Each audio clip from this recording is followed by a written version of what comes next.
Assalamualaikum warahmatullahi wabarakatuh. Salam perpaduan dan salam muhibah. Nama saya Hazri Syafinas binti Muhammad Idris. Yang dihormati Tuan Pengerusi Majlis, Barisan Pendah Hakim yang arif lagi bijaksana, serta hadirin yang hadirat yang saya kasihi sekalian. Berdirinya saya di pentas yang indah ini adalah untuk menyampaikan sebuah cerita yang bertajuk Sultan Mahmud Mangkat di Julang.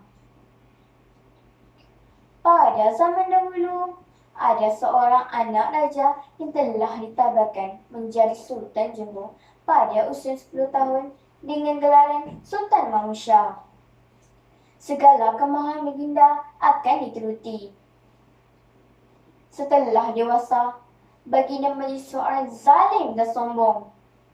Semua rakyat jelata takut dan tidak berani untuk mengingkari perintah baginda. Pada ketika itu, negeri Melaka sering dilanda peperangan. Perairan Laut Melaka sering diserang lanun. Setelah berbincang dengan para pembesar, Sultan Mahmud menitahkan agar hulu balangnya, iaitu Megat Serama, pergi berkaul di laut dan menghapuskan lanun tersebut. Megat Serama adalah seorang panglima yang berani. Dia menyahut perintah Tuan Sultan dengan penuh bersemangat. Walaupun isterinya Dang Anu pada ketika itu sedang syarat mengandung. Maka, dengan membawa sekumpulan pahlawan yang hebat-hebat belaka, Megat Serama pun berangkatlah ke perairan laut untuk melaksanakan tugasnya. Dang Anu amat sedih dengan pemergian kanannya itu. Sudah hampir sepurnama, Megat Serama berangkat ke perairan laut untuk melaksanakan tugasnya. Setiap petang, Dang Anu akan duduk di pukul pintu sambil menunggu kepulangan suaminya. Satu petang, dia tercium bau yang sangat harum. Lalu, dia ternampak Datuk Penghulu Bentara sedang berjalan sambil membawa satu bungkusan yang besar. Maka, disapanya Datuk Penghulu itu seraya bertanya dengan lembut, "Wahai Datuk Penghulu, apakah isi bungkusan itu? Baunya sangat harum."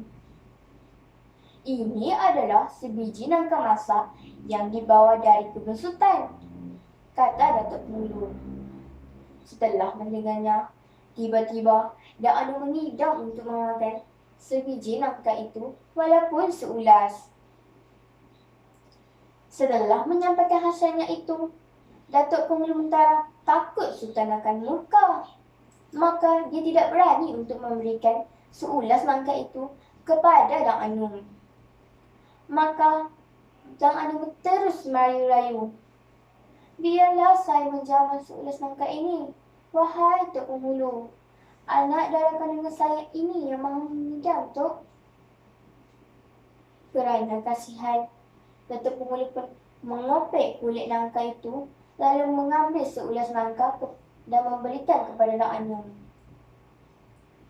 Sebelum tiba di istana, Datuk Penghulu pun menutup semula kulit nangka itu dengan baik-baik dan berharap agar Sultan tidak akan perasan dengan kecacatan buah nangka itu.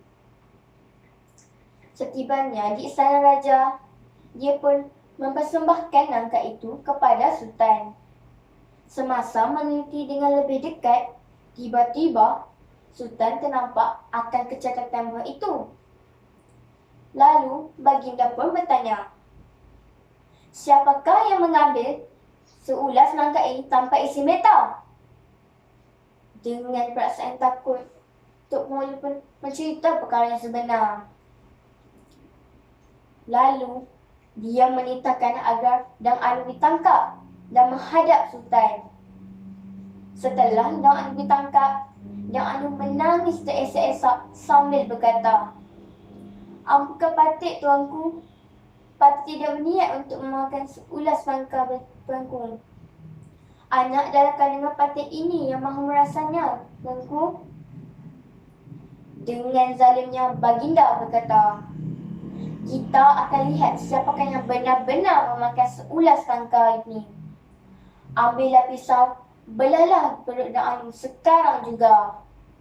Dengan ketar-ketar, orang suruhan Sultan pun melaksanakan perintah itu.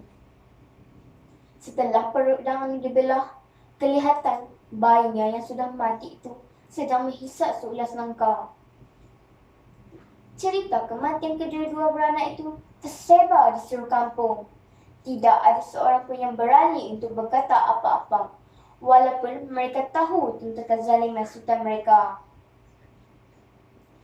Tidak lama kemudian, Megat Serama pun pulanglah dari medan perang. Setibanya di rumah, dia berasa heran kerana isinya tiada menunggu kepulangannya.